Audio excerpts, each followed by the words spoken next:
something.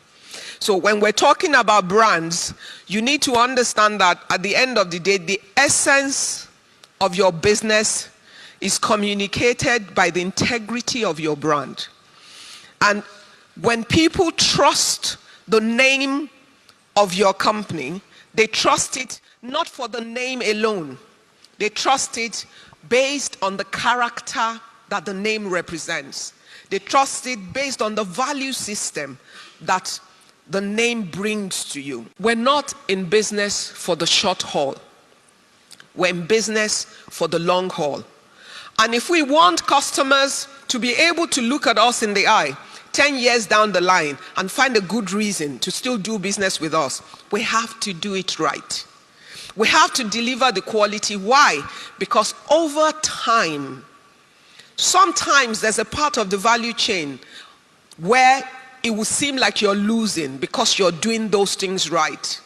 But there would be the harvest time when the seed of doing things right would facilitate your growth and put you on a major speed growth. And in my business experience, I've had many cycles of going through that.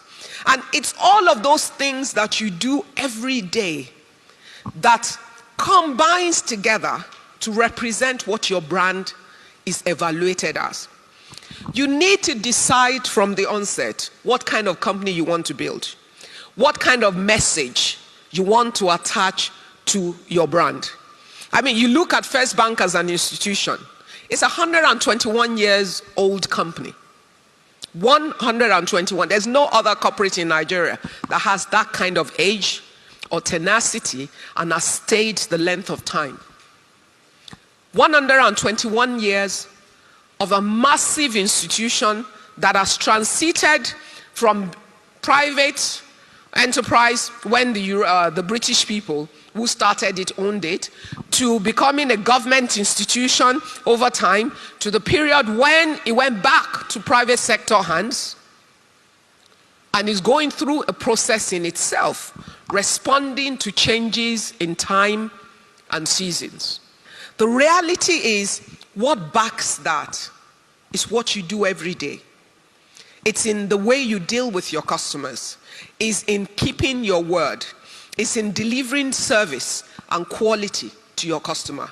It's in the kind of messaging that your customer can communicate on your behalf based on their experience of you. That's really, you know, you can run all the adverts in the world in order to sell your brand. If everybody hears about your company every day and says, oh, I want to experience this, don't have selective customership. Don't position your products to be nice to the rich guys when they come to buy from you. Because the guy that you look at ordinarily today will have a change of status tomorrow.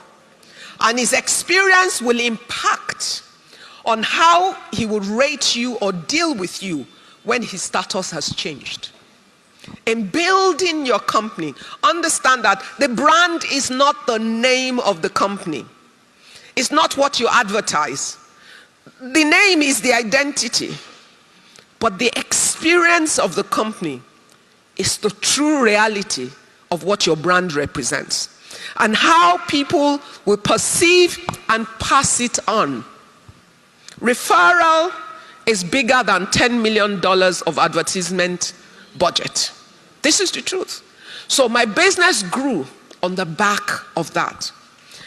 There's one product that we're the biggest in the market on, but most people don't know. When you walk through the entrance of any bank, those bulletproof security doors that you walk in through, I have been doing it for 20 years. We introduced it into this country. We're the largest and the biggest. And as of 2 years ago or 3 years ago, I went into Italy. The company that was producing for us went bankrupt, and I took over the whole operation, and so we own the back end in Italy now. Brand is not the name of the company. In my understanding, it is the value and the equity that the company delivers to the customer, and is backed up by the things that you do every day. And it's not about the size of your company. It's about the experience you deliver to the customer. What you don't learn to do in your early days, it becomes more difficult for you to do as you grow bigger. In fact, when you're small and cute, is when you can be more engaging with the customer. You know, one of the biggest opportunities I had to grow my business came from a customer. Because in my 20s, there was a point where I was so frustrated with the business. We were doing everything, but we could not do things. I didn't get the satisfaction I wanted because there were so many things against us and there was so much we didn't have. I was a young woman in my 20s. Which bank will give you money? Interestingly, look at life.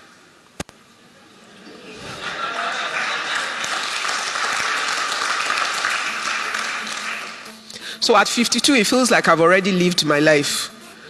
But I can't stop thinking. I need to still keep going. And all the things I learned became tools that attracted people to invite me to join all the multiple boards that I were. Because there are people watching you. So you've got the business brand, but you've got your personal brand. And your personal brand is you, your word, your conduct, your integrity. People are watching. They're listening. They're observing. They see where you start. They see where you end. Everybody thought young women can't prosper except they're sleeping with the guys. I made two decisions as I was starting. As a young, skinny girl, I was never going to sleep with any man to get a job, nor was I ever going to pay a bribe. They told me it was a perfect formula for failure. Well, 27 years after, I've proven it's a perfect formula to succeed.